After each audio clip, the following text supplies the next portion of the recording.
Welcome, ladies and gentiles, to a new season with Arena Football Statements, where we operate at the intersection of information and entertainment.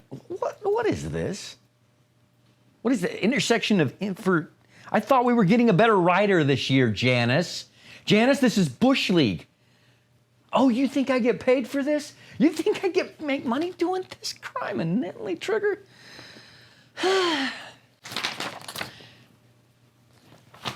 This Sunday, February 19th, the Rapid City Marshals kick off the season hosting the Fargo Invaders. Left behind the Chinese spy balloon. Yep. Janice, this is good stuff. It all makes sense now. Why didn't our infallible, trustworthy government tell us? The Invaders are going, they're also going to Gillette on April 22nd and Billings on May 25th. Janice, barricade the office, batten down the hatches, we're gonna die!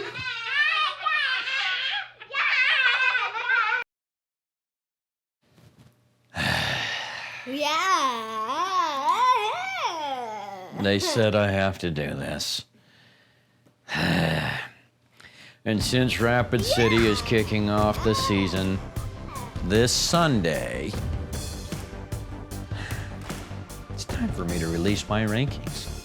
So get your popcorn ready, because it's gonna be a wonderful season. And I'm going to rank the teams with this reminder. They're just opinions. Everyone has them. I'm just stupid enough to voice them. So if I do say that your team sucketh, oh hello, then just use it as bulletin board material. You coaches can take it into the locker room and you can say, hey, you know what that skinny white boy said about you? Are we gonna stand for that? And then the whole locker room, no, we're gonna show that skinny white boy up. So this is actually a good thing that I rank your team so low. Let's get started. Number 8.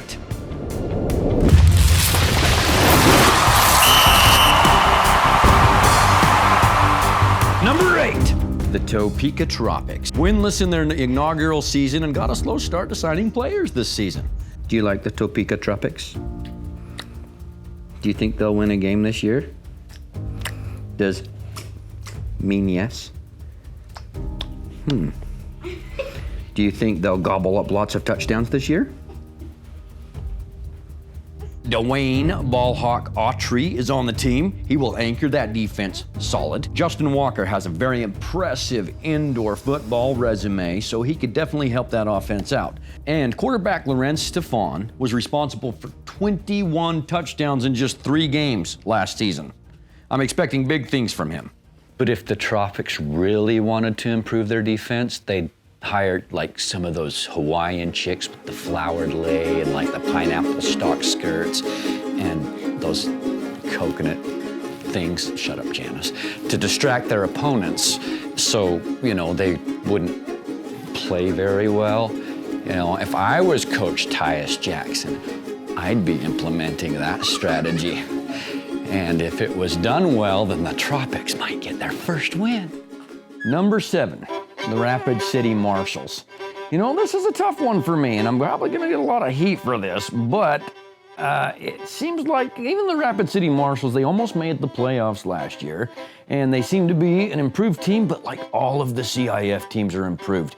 The parity is incredible. So why would I rank them at number 7? Honestly, I'm asking that question too. Really, they could rank 1 through 7, and so could all the other teams I haven't mentioned yet. These badge-toting peacekeepers, they bring law and order to this yar country. They've got long-time great player Anton Smith that they elevated to defensive coordinator, so there's some good things going on for the team. In fact, they may run the table. One thing I do know is these badge-toting peacekeepers gonna have a hard time keeping law and order in this yar country with bandits and outlaws on the loose, I tell ya. So why not just rank them to number 2? I guess they're just gonna have to prove it to me first. Number 6, the Gillette Mustangs. The new look black and yellow ponies are probably saying, nee, to my number 6 ranking because they're actually really good. Cedric Walker's a bona fide coach, and he anticipates galloping his herd right to the ship. Rashad Rocket Ridley rewrites running rapidly right through rickety riff-raff defenses. Boom. Take that, Mom. I done learned my ahs. Look, I'm unsure who's actually slinging the rock for the Mustangs, but I hope the Arth has an arm. Do you think the Mustangs are gonna win 5 games? Liberty. No, Liberty. The Mustangs aren't gonna win 5 games? No, Liberty. Do you think the Mustangs are gonna win 5 games? No, Liberty. Coach Walker can't be a walker in the CIF. He's got to be a runner and run the table in the CIF, or the Stangs will be the crying thangs of the league and won't help Steven Titus fulfill his dream of having his 2 teams, the Mustangs and the Outlaws, compete for a Champions Bowl. They'll do pretty good. Playoff team, potentially. Number 5, the Billings Outlaws. Now, I know what you're thinking. I'm gonna get some heat for this, especially from my pal Steven Titus. Please don't hate me, but hear me out. The loss of Charles McCollum and Claude Davis makes it to where possibly these rootin' tootin', highfalutin', pistol packing, never slacking, blue handkerchief wearing hombres don't go in guns blazing on the road against my top 4. However, signing of head coach Kerry Laughlin gives him a huge boost. And with Iron Men-like players, Denarius Antoine and Eddie Hamilton, you can about guarantee this is gonna be a really fun team to watch. Add Jamario Benson's heroics toward the end of the season last year. Couple that with the re-signing of Devontae Brown and the addition of Sadat Soli, and you have a complete team that could take the ship as well as anybody else. A storm be a-brewin' in the CIF. Shout out to my pal Jeff Hilger for sending this awesome gear to me, representing what is arguably the best looking helmets and uniforms in the entire indoor football world. The Storm have made some great off-season moves, bringing back a couple great receivers with the addition of Taj Tolbert, an excellent pocket passer. Their offense should be gelling. The return of George Moriera helps this team to be rounded out and balanced. And they boast arguably the biggest defensive line in the league, with a couple great-looking Samoan dudes. Both fast, hit hard. You're not scared? Dada. That's 4-year-old for ta-da. You know, the Achilles heel for this team is keeping the players that they have and staying healthy. But they did really good last year, and they almost had Omaha Beef on the road in the playoffs last year. They could take a step up, and they could move forward in the playoffs this year and could make a run for the ship. A lot of good things happening in Dodge. You're dead. Number 3, the Omaha Beef. Man, tough loss at last year's Champions Bowl. Thanks to my buddy Ricky Burtz for the beautiful privilege of having attended the Champions Bowl in Salina. And I was blown away by the talent of the Omaha Beef team, by the fan support and the many people that came down. You know, with Marvin Jones gone, you might think the barbecue's over. What is that, a beautiful aroma? Is that you, Janice? Smell it. The beef are still cooking. Man, championship coach Rayshon Kaiser comes over from Massachusetts. The offense led by Mike Tatum.